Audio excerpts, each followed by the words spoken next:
All right, so now that my pumpkin paint layer has dried and the stems have dried, I'm going to go back in and add a little bit more highlight and shadow onto the stem. I was noticing a lot of the green canvas was still showing through.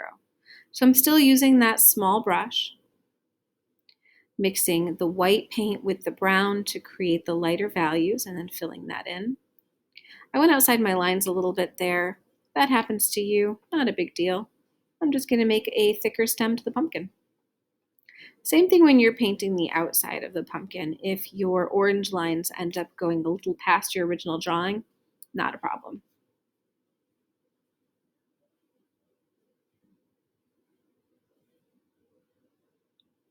With your brush, you can paint smooth lines here, or you can kind of stipple or scumble with the brush to create a little bit more texture. I've cleaned my brush very well before I move in to create some of the pumpkin vines. And I'm just picking up a little bit of paint at the end of my brush at a time. For detail lines like this, you don't want a lot of paint on the brush. You don't want your brush to be very weighed down with the paint. You'll have less control over these lines. You can always add more. Always dip back in and add more paint onto your brush and onto the canvas. And I'm starting to form some leaves onto the vines as well. There's no right or wrong way to put down the vines.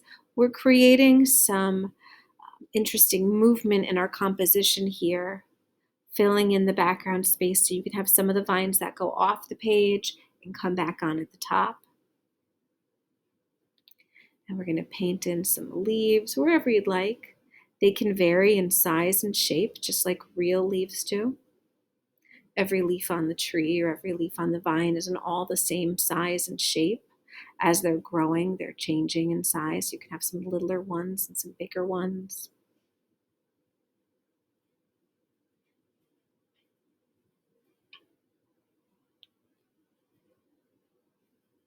The leaves, as well as the pumpkin, will need a second coat.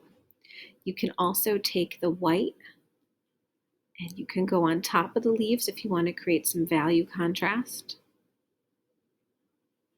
You could also add a little white to the vines if you want to as well to make little highlights.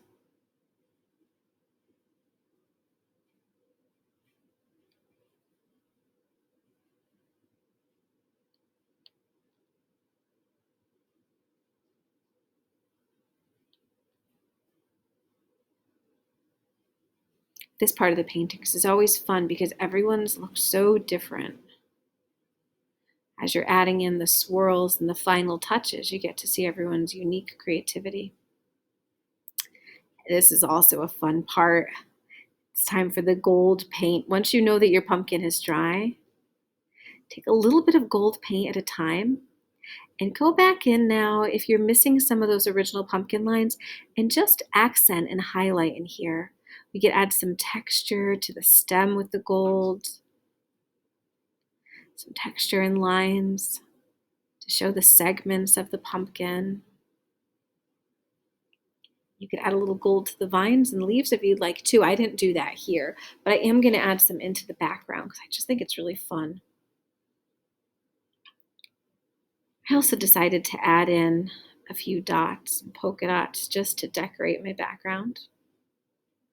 You could take the brush, put it down and spin it to create that circle. Oh, I did add gold to my leaves. I forgot. I'm going to put some swirls in here in the background to accent. Follow the shape of some of the vines I already created. Have fun with it. Add in some swirls, some dots, some twists, add in more vines. There's really no wrong way to do this step. Let your creativity just flow through. Once the gold is dry, don't forget to sign your painting as well. I always like to sign mine in the bottom right corner.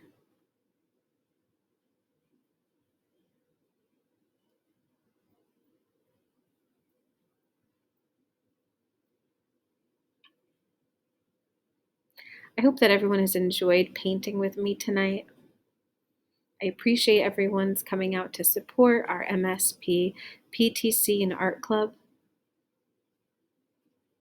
I hope to see you all again.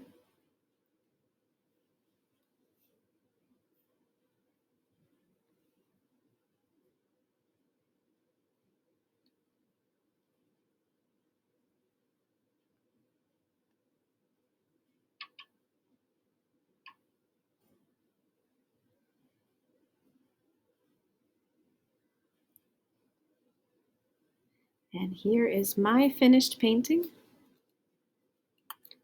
I can't wait to see what yours looks like.